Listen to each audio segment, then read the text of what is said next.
সাবেক আইনমন্ত্রী কামরুল ইসলাম নিম্ন আদালতে পুলিশদের গালিগালাজ করছেন এমন ভিডিও ভাইরাল হয়েছে। পুলিশের সাথে বাজে আচরণ করছেন শাহজাহান খান, ইনু সহ হাসিনার সহযোগীরা। এই অবস্থায় স্বাভাবিকভাবেই প্রশ্ন উঠেছে, হাসিনার এসব কসাইদের দম্ভের উৎস কি? যে কয়েকজন আসামি, বিশেষ করে হাসানুল হক ইনু সাহেব, শাহজাহান খান সাহেব এবং জিয়াউল হাসান সাহেব। এবার লন্ডনে সামাজিক অনুষ্ঠানে একত্রিত হলেন আওয়ামী লীগের সাবেক মন্ত্রী, এমপি ও গুরুত্বপূর্ণ নেতারা। হাসিনাকে দিল্লিতে রেখে ভারত তাকে ট্রাম্প কার্ড হিসেবে ব্যবহার করছে। হাসিনাকে দিয়েই তারা আবারও বাংলাদেশকে অস্থিতিশীল করতে চায়। আন্তর্জাতিক মহল বুঝে গেছে জামাত ইসলামী ক্ষমতায় আসতে যাচ্ছে। যদি বাংলাদেশে সুষ্ঠু নির্বাচন হয়, জোটের সমীকরণে জামাত ইসলামী ক্ষমতায় আসবে, এটা ইন্টারন্যাশনাল কমিউনিটি এখন ফিল করছে। কারণ যত নিরপেক্ষ জরিপ হয়েছে বা যেখানেই আপনি যেভাবেই হোক জনগণের সাথে কথা বলেন না কেন, আওয়ামী লীগ তো পালিয়েছে, মানুষ বিএনপির প্রতি বিরক্ত, তাহলে স্বাভাবিকভাবেই অনিবার্যভাবে জামাত ইসলামীকে জনগণ ভোট দিবে। আসসালামু আলাইকুম দর্শক, নতুন একটা নিউজে আপনাকে স্বাগতম। প্রিয় দর্শক, আদালতে পুলিশকে উদ্দেশ্য করে আওয়ামী লীগ নেতাদের গালিগালাজ, ভিডিও ভাইরাল, দেশ জুড়ে আলোচনা সমালোচনার ঝড়। প্রশ্ন উঠেছে, হাসিনার মন্ত্রী এমপিরা এত সাহস পাচ্ছে কোথা থেকে? এদিকে অবশেষে প্রকাশ্যে দেখা মিলল আওয়ামী লীগ নেতাদের। যুক্তরাজ্যের একটি বিয়ের অনুষ্ঠানে হাস্যোজ্জ্বল সময় কাটাতে দেখা গেল এক ঝাঁক আওয়ামী লীগের সাবেক মন্ত্রী এমপিদের। নেতাকর্মীদের দেশে বিপদে রেখে বিদেশে পালিয়ে আরাম আয়েশে জীবনযাপন করছে তারা। কোন কোন নেতা দেখা মিলল সেখানে? অপরদিকে কপাল খুলল জামায়াতের। ক্ষমতায় আসছে জামায়াতের ভোটের হার নিয়ে নজিরবিহীন তৎপরতা।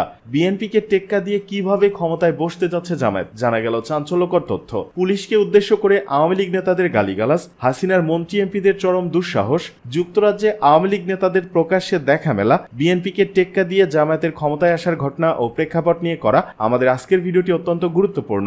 ভিডিওটি শুরু থেকে শেষ পর্যন্ত ধৈর্য সহকারে দেখে একটি লাইক দিয়ে সবাইকে শেয়ার করে দিন। আমাদের চ্যানেলে নতুন হলে চ্যানেলটি সাবস্ক্রাইব করে পাশে থাকা বেল আইকনে ক্লিক করে রাখুন। আমাদের ভিডিওটি আপনি বাংলাদেশের কোন জেলায় বসে দেখছেন বা শুনছেন সেটি অবশ্যই কমেন্ট বক্সে কমেন্ট করে জানিয়ে দিতে ভুলবেন না।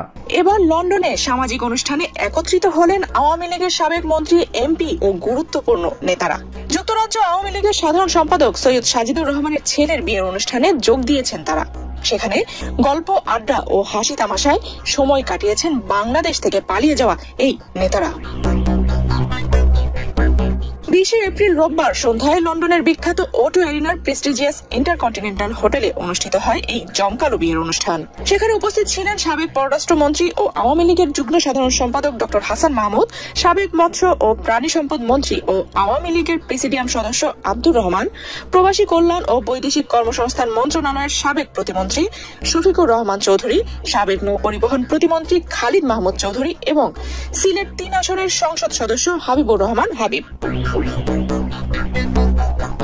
বান্ডেল থাকলে প্রতি সেলমানিতে টাকা বাঁচবে। বিকাশ সেলমানি বান্ডেল কিনে জীবন প্রতি লেনদেনে। বিশেষ করে আওয়ামী লীগের আলোচিত সমালোচিত নেতা ও শেখ হাসিনা সরকারের সর্বশেষ 2 মেয়াদী তথ্য ও পররাষ্ট্রমন্ত্রীর দায়িত্ব পালন করা হাসান মাহমুদের উপস্থিতি সবার দৃষ্টি আকর্ষণ করে। বিয়ের অনুষ্ঠানে এসে তিনি অতিথিদের সঙ্গে কুশল বিনিময় করেন। এ সময় কেউ কেউ তার সঙ্গে সেলফিও তোলেন। তবে পুরো সময় জুড়েই হাসান মাহমুদ ছিলেন অনেকটাই বিমর্ষ। দল ক্ষমতায় থাকতে বিভিন্ন অনুষ্ঠানে তাকে যেভাবে প্রাণবন্ত দেখা যেত, এই অনুষ্ঠানে তেমনটা চোখে পড়েনি।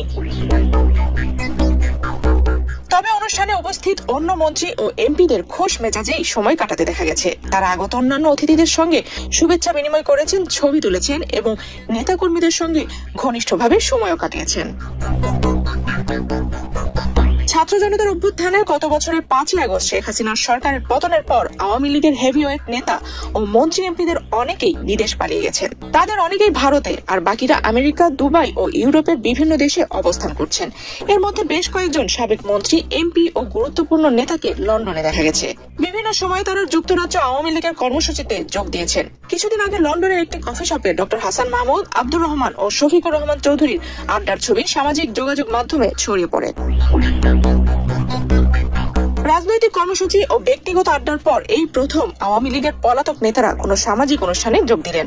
যুক্তরাজ্য আওয়ামী লীগের সাধারণ সম্পাদক সাজিদুর রহমানের ছেলের বিয়ের অনুষ্ঠান যেন পলাতক এই নেতাদের পুনর্মিলনী হয়ে উঠেছিল। আওয়ামী লীগ নেতারা ছাড়াও বাংলাদেশি কমিউনিটির গুরুত্বপূর্ণ অনেকেই এই অনুষ্ঠানে উপস্থিত ছিলেন। সাবেক আইনমন্ত্রী কামরুল ইসলাম নিম্ন আদালতে পুলিশদের গালিগালাজ করছেন এমন ভিডিও ভাইরাল হয়েছে। হাসিনার কসাই হিসেবে পরিচিত সাবেক সেনা কর্মকর্তা জিয়াউল হাসান আন্তর্জাতিক অপরাধ ট্রাইব্যুনালে পুলিশকে প্রকাশ্য হুমকি দিচ্ছেন এমন ভিডিও ভাইরাল হয়েছে একসময়। জিয়াউল হাসান পুলিশকে দেখলেই বলেন, আবার আমরা ক্ষমতা পাবো, তখন তোমরা কোথায় যাবে? আজ রবিবার এমন আরেকটি ঘটনার সাক্ষী হলো জাতি। আন্তর্জাতিক অপরাধ ট্রাইব্যুনালে মেজাজ হারালেন সাবেক মন্ত্রী শাহজাহান খান। বারবার মাথা থেকে হেলমেট ফেলে দেন তিনি, রাগে গজগজ করে কি যেন বলতেও থাকেন। এদিকে ট্রাইব্যুনালে হাসিনার জোট সঙ্গী রাশেদ খান মেননকে দেখে হাসানুল হক ইনু বলেন, দিন আমাদেরও আসবে। এই অবস্থায় আন্তর্জাতিক অপরাধ ট্রাইব্যুনালে চিফ প্রসিকিউটর তাজুল ইসলামও সাংবাদিকদের বলেন, পুলিশের সাথে বাজে আচরণ করছেন শাহজাহান খান, ইনু সহ হাসিনার সহযোগীরা। এই অবস্থায় স্বাভাবিকভাবেই প্রশ্ন উঠেছে, হাসিনার এসব কসাইদের দম্ভের উৎস কি? যে কয়েকজন আসামি, বিশেষ করে হাসানুল হক ইনু সাহেব, শাহজাহান খান সাহেব এবং জিয়াউল হাসান সাহেব, তারা খুবই আনরুলি আচরণ করেছেন। এদেরকে ধমক দিয়েছেন, গালাগালি করেছেন, হুমকি দিয়েছেন, নির্বংশ করার কথা বলেছেন। এর উত্তর হতে পারে হয়তো তারা সাম্প্রতিক ঝটিকা মিছিল ও ভারতের চক্রান্তে আসার আলো দেখছেন। তবে এজন্য প্রশাসনও কম দায়ী নয় বলে মনে করছেন সংশ্লিষ্টরা। তারা বলছেন, প্রশাসন সুযোগ না দিলে তারা এমন উদ্ধত আচরণ করার সাহস পেত না। কারা সূত্র জানায়, কারাগারেও জামাই আদরে থাকছেন হাসিনার উপদেষ্টা সালমান এফ রহমান, সাবেক মন্ত্রী আনিসুল হক ও শাহজাহান খান। অভিযোগ উঠেছে, কারা কর্মকর্তারা টাকার বিনিময়ে বন্দীদের আরামায়েশে রাখার ব্যবস্থা করছেন, জেল কোড ভেঙে আত্মীয় স্বজনের সঙ্গে সাক্ষাতের সুযোগ করে দিচ্ছেন। অবৈধভাবে বাইরে থেকে রান্না করা খাবার প্রবেশ করানো হচ্ছে কারা অভ্যন্তরে। বিশেষ করে সাবেক মন্ত্রী আনিসুল হক, শাহজাহান খান এবং পতিত প্রধানমন্ত্রী শেখ হাসিনার উপদেষ্টা সালমান এফ রহমানের বাসা থেকে রান্না করা খাবার নির্বিঘ্নে কারাগারে ঢুকছে জেলারের সহযোগিতায়। যদিও এ ঘটনায় 2 সদস্যের তদন্ত কমিটি গঠন করা হয়েছে। এছাড়া কারাসহ সংশ্লিষ্টদের বিরুদ্ধে রয়েছে আরো অনেক অভিযোগ। পালিয়ে ভারতে আশ্রয় নেওয়া হাসিনাকে দেশে ফিরিয়ে এনে বিচারের মুখোমুখি করার জোর দাবিও দেশে উঠেছে 5 আগস্ট থেকেই। বাংলাদেশের অন্তর্বর্তী সরকারও এই বিষয়ে দিল্লির কাছে সব ধরনের কাগজপত্র পাঠিয়ে ভারতের কাছে হাসিনাকে ফেরত চেয়েছে।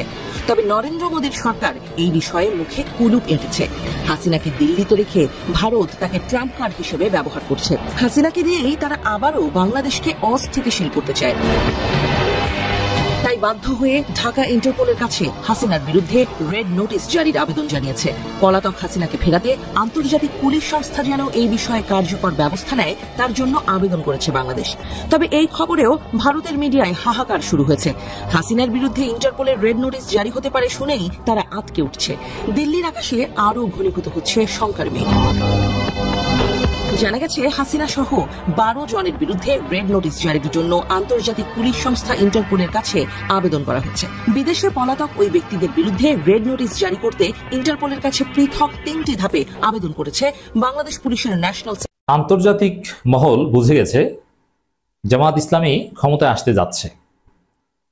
যদি বাংলাদেশে সুষ্ঠু নির্বাচন হয়, জোটের সমীকরণে জামাত ইসলামী ক্ষমতায় আসবে, এটা ইন্টারন্যাশনাল কমিউনিটি এখন ফিল করছে। কারণ যত নিরপেক্ষ জরিপ হয়েছে বা যেখানেই আপনি যেভাবেই হোক জনগণের সাথে কথা বলেন না কেন, আওয়ামী লীগ তো পালিয়েছে, মানুষ বিএনপির প্রতি বিরক্ত, তাহলে স্বাভাবিকভাবেই অনিবার্যভাবে জামাত ইসলামীকে জনগণ ভোট দিবে। এটা বাংলাদেশের বুদ্ধিজীবীরা, বাংলাদেশের গবেষক বিশ্লেষকরা তো জানে, বুঝে, এমনকি আন্তর্জাতিক মহলও জানে, বুঝে। এই কারণে জামাত ইসলামীর ভোটের হার নিয়ে কঠিন ষড়যন্ত্র শুরু হয়েছে। বাংলাদেশে যারা ভারতের পাচাটা দালাল, তারা নড়েচড়ে বসেছে যে না, জামাত ইসলামী তো ক্ষমতায় এসে গেছে, কিভাবে ঠেকানো যায়, পাবলিক পারসেপশন কিভাবে উল্টে দেওয়া যায়। এজন্যে দিল্লি স্টারের মাহফুজ আনামরা উঠে পড়ে লেগেছেন। বিদেশিদেরকে নানান ভুয়া স্ট্যাটিস্টিক্স, নানান ভুয়া সার্ভে, স্ক্রিপ্টেড সার্ভে, এগুলোর মাধ্যমে জামাত ইসলামীর ভোটের হার নিয়ে কঠিন ষড়যন্ত্র করছে। দর্শক দেখেন, আপনি চায়ের দোকানে, হাটে, বাজারে, যেখানেই যান না কেন, আপনি দেখছেন যে মানুষ এখন জামাত ইসলামীকে চাচ্ছে, সমর্থন করছে। তো দর্শক, এই পরিস্থিতিতে আপনি কি করবেন? এই পরিস্থিতিতে যদি পাবলিক পারসেপশন এরকম দাঁড়িয়ে যায় যে না, জামাত ক্ষমতায় আসছে, এটা মোটামুটি নিশ্চিত, তাহলে এখন পর্যন্ত যারা জামাত ইসলামীকে চায় না তারাও জামাতকে চাইবে। কারণ যারা ক্ষমতায় আসে তাদেরকে অনেকেই চায় বা তাদের চাটুকারিতা করার চেষ্টা করে কিংবা তাদের দল করার চেষ্টা করে, এটা একটা হিউম্যান নেচার। এবং বিএনপি বা অন্যান্য দল, তাদের সম্পর্কে যদি পাবলিক পারসেপশন এভাবে তৈরি হয় যে এই দল আর ক্ষমতায় আসতে পারবে না, তাহলে ওই দলের সমর্থকরা অনেকেই তাদেরকে ছেড়ে চলে যায়। এখন দিল্লির সেবাদাস হয়ে উঠছে যারা বিএনপি, তারা কিন্তু খুবই কঠিন একটা পরিস্থিতি আছে। পাবলিক পারসেপশন তাদের সম্পর্কে খুব খারাপ।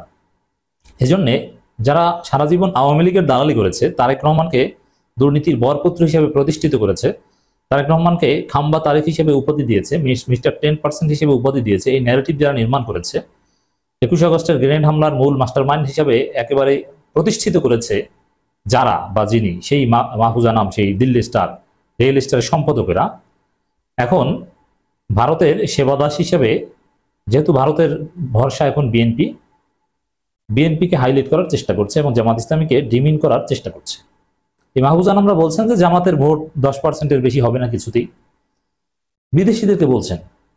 কেন বলছেন এগুলো? একটা পাবলিক পারসেপশন তৈরি করা, যে না যতই বলেন জামাতের ভোট 10%-এর বেশি হবে না, অতএব জামাত ক্ষমতায় আসবে, বিএনপি আসতে পারবে না, এটা কোনো কথা না। চাঁদাবাজি বিএনপি করুক, তাতে কি, ক্ষমতায় তারা আসবে।